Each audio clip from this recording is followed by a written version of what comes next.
उत्तिष्ठ नरशार्दूल कर्तव्यं दैवमाह्निकम् उत्तिष्ठोत्तिष्ठ गोविन्द उत्तिष्ठ गरुडध्वज उत्तिष्ठ कमलाकान्त त्रैलोक्यं मङ्गलं कुरु उत्तिष्ठोत्तिष्ठ गोविन्द उत्तिष्ठ गरुडध्वज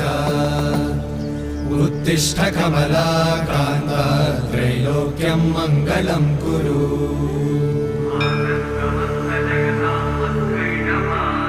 मातः समस्त जगतां मधुकैटभारे वक्षो विहारिणि मनोहर दिव्यमूर्ते श्री स्वामी निश्रित जनप्रिय दानशीले श्री